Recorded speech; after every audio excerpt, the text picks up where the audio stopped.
This is my volume art cover review for volume 2 of The Promised Neverland. As I've said in my previous videos before, I'm going to dissect or analyze each volume art cover of the series The Promised Neverland. And also, spoiler alert, if you haven't read the first few chapters of volume 2, then please skip this because I will be discussing spoilers, including the first page of the author's notes as well as the chapter cover for volume 2 titled Control.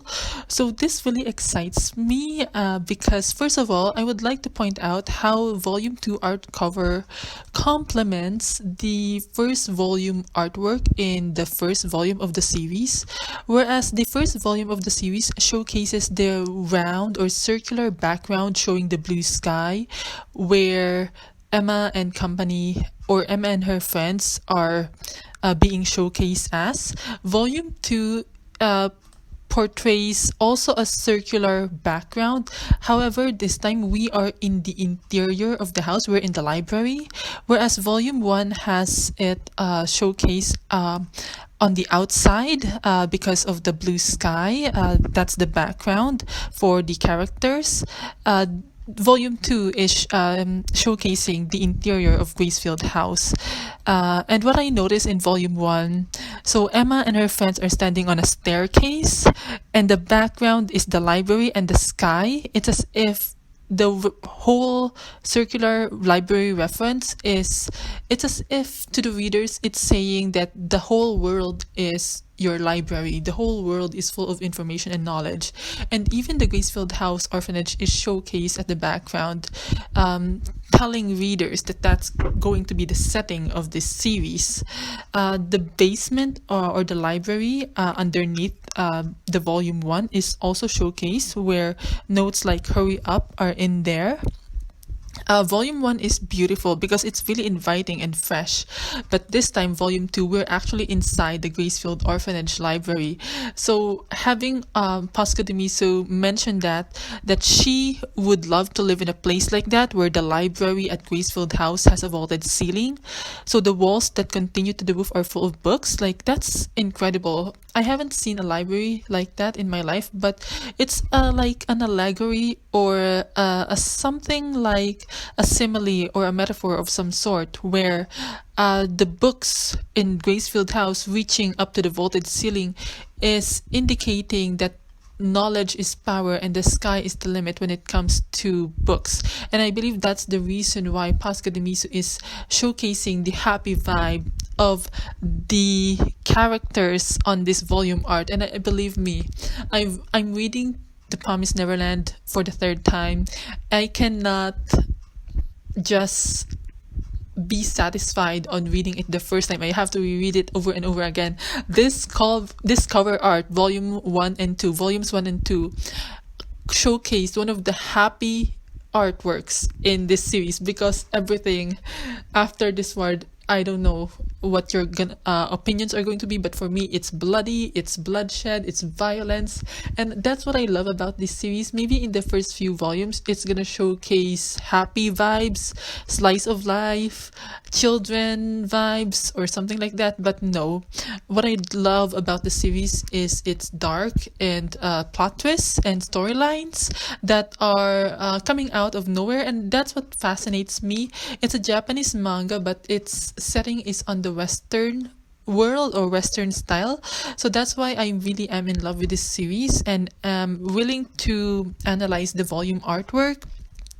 So going into the volume artwork, the library has many books, even like locked books, like diaries with locks in them. And there's a few symbolisms because it indicates the cover art, or it indicates foreshadowing elements of this series, like with the fork that Ray uses to tell Norman, or to indicate to Norman that they have to kill Sister Crone. And what's interesting about Ray's story arc in here is that he is the double agent for Mama Isabella and for his friends. He really does not want his friends Emma and Norman to be shipped out, but that's why he's acting as a double agent. At this point in the arc, he's very dark and a little bit twisted. Well, he is twisted in his own sort of way, but he's not hesitant to kill. Whereas in later volumes, when he caught Emma's optimism, he actually questioned his intentions to kill another human being. So that's a big change of his character. Phil, as always, is so adorable, and he's holding that William Minerva book because it has that owl logo in it. And interesting, if you flip to the flap of the book, you're gonna see a rough sketch of the library with Phil alone, writing the word harvest in it. So that's a big clue as to the genius that is Phil, because at first glance, you might think that he's just a supporting side character, but no, he adds more to the story. And I believe commenters even say that he's similar to Ray because at the young age of 4 years old, he's already very observant of the current events that's happening when Emma and her friends Norman and Ray discover the secret of the house at 11 years old. So Phil is very observant. He's a genius. He's very he tackles things thoroughly, and that's how he knew at the beginning. When Sister Cone mentioned when they were playing tag, Sister Cone mentioned harvest, and so Phil must be researching. He even discovered William Minerva's books and showed it to Emma. A very bright kid. I don't know what's happening to Phil right now at the current chapter of the manga, but hopefully we'll see him later because this is the final arc. The key that Dawn pickpocketed from Mama is there, and that's a very big clue as to the storyline in this volume. I really love Dawn's story arc, Dawn and Gilda's story arc in this volume, because they give you that certain push to just read volume 3, pick it up and read volume 3. The volume artwork for one of the books is a white flower. Maybe it represents the Vida that's being stabbed when that's being stabbed to the host when demons massacre or when demons kill the children, which is, I have to tell you, that's really awful. This series is dark.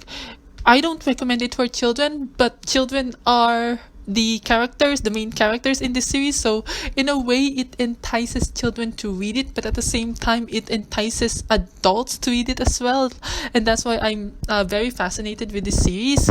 The leaves that Sister Crone uses with star shapes in them or heart shapes are sprinkled throughout the library, indicating the game of tag that the children and Sister Crone played at the forest. The William Minerva book, even the book plate is showing there, indicating that it's one of the two books without Morse codes. Very beautiful clue that's sprinkled on the volume art cover work. Wow. And Ray has that glare, that side glare to Emma. Of course, he's the traitor, he's the spy. He even holds the book with a yellow slip note outside, indicating that he's passing information on to Mama. And even there's a book on the right side of the volume art where there's a spoon and a fork, indicating that these children are food for the demons, which is again very dark. There's a book where a hummingbird is shown, maybe like a hummingbird design flying is shown in one of the books in the volume art, which indicates the freedom that these children wanted. Dawn and Gilda are in the background, and of course, even though they're supporting characters, they're very strong supporting characters to have that character arc in this jailbreak series or in this jailbreak arc. There's a book where the word farm is spelled, and it's on the left hand side of the volume artwork. Even an object that I cannot tell what it is. I think it's a sharpener, but I really cannot confirm as to the material of the object on the left hand side. So if you have the time to observe or view volume 2 art cover work again, please do tell me, because the references in this volume art cover is phenomenal. It's beautiful. Norman's hair color, of course it's white, but the shading is blue, like his blue eyes, which represents his cool-headedness. And then Emma's bright green eyes, or her smile, just brightens up the whole wide space, which indicates of the playfulness that she has. I love the artwork in this circular reference library room because it's really inviting. It's not as inviting as the first volume artwork, but having picked up the Promised Neverland series for about 2 months, I really just fall in love with the series as time passes by. And I think that's pretty amazing how the author keeps drawing audience or readers to her work just through the cover art. That's fabulous. Author Kayo Shirai's notes saying that the background characters are always fun, even the Misu sensei adding flair to each one. That's pretty interesting because as I look at the volume artwork for volume 2, even I am drawn to if I am a child in Gracefield House, I would be drawn to these kids as well because they're smart, they're bright, they're wonderful to be with. Their interactions are so fun. I love it. And even Shirai here on the author's notes is hinting the characters' systems on the tattoo IDs have a system on the children. I really don't know what is the pattern, but he left a clue saying that they're like sort of have correspondences, numbers or something. They even made a character chart with all the supporting characters or the mob characters, as Demizu Sensei calls them. If they saying that they provide a hint of some sort, and the only thing that I noticed is that they all end up in 94, the last 2 digits of the 5-digit number or the tattoo IDs on their necks. I really don't know what is the pattern or how the pattern is created, but if you have the idea, please let me know how, or else I'll post this on Reddit because I really want a discussion on the patterns of the children because they all end up in 94, and that's the only thing that I notice all this time on their tattoo IDs on their necks. Gracefield House is full of secrets, as Pasaka Demisu Sensei says, but that's the reason why I love the first arc of the series. It's very unique, it's happy, it has full of mysteries. It even lets the readers invite in on the adventure because as the kids are solving the mysteries, we readers are also drawn into solving the mysteries, like the pattern numbers on the children's necks or Ray's real birth date. Those kinds of clues, Shirai just puts them out there, just to entice the readers to become headhunters as well, or to have to solve mysteries with them. And I really love the artwork or the cartoon versions of the mangakas. Pasca Demisu is sleeping with Shonen Jump book, with a Shonen Jump book against her head, and Kayo Shirai's face is always hidden with a weekly Shonen Jump book reading. So it's very interesting. I really love these authors, how they entice the readers to just come read them. Oh, one more thing. Chapter cover art for volume 2, which is titled Control, because all the chapters on this volume is about traitor, control, trump card, or even Emma saying to Ray, never again should you sacrifice any of my siblings, or something like that. So basically, if I read the Viz Media translation first before I read the fan translation, then I would have been spoiled. The artwork with Mama Isabella stitching the dolls, the puppet dolls, is very creepy because she has control of the kids. That's the really hidden implication of this artwork on the chapter cover. Ray's face is hidden in the background, which implies his hidden agenda or his double agent agenda. Even there's a picture of Ray headless, and he's a puppet doll, and it's very disturbing because it's as if it's telling me that he's gonna be killed very soon. And the disturbing creatures or puppets behind Mama Isabella, disturbing enough because they're puppets and they're like limp dolls, and it's very it reminisces the essence of control, that they don't have freedom, that they don't have will, that they're in control or being under Mama's in Mama's Dear Mama's Isabella's subordinates, and even the dolls with stitches creeps me out. And this is why I love reading the manga, because it adds these details that the anime left out, and that's why I love dissecting this series, because it gives you enough hints to creep you out. It also reminds me, this chapter cover artwork reminds me of Coraline, the spider lady, whose monstrosity of course freaks the heck out of me, because she's also using stitches at that time. She's also using dolls. It's as if she's going to kill them. This woman, Mama Isabella, is as terrifying as the spider lady or the spider woman in Coraline, and as terrifying as Mother Gothel.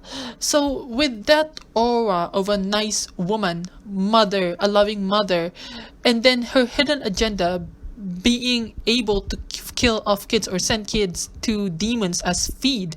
Very disturbing, traumatic, and no wonder Emma Ray and Norman are fearful when they saw Mama Isabella again on chapter 162 or 163, or those chapters. Like, Mama Isabella didn't actually completely die when she let the Gracefield escapees escape during the jailbreak arc. She didn't it did that didn't end her story. In fact, she even chose survival just to survive this demon world. And at the end of the day, she's just that dynamic character whose complexity amazes the readers through and through.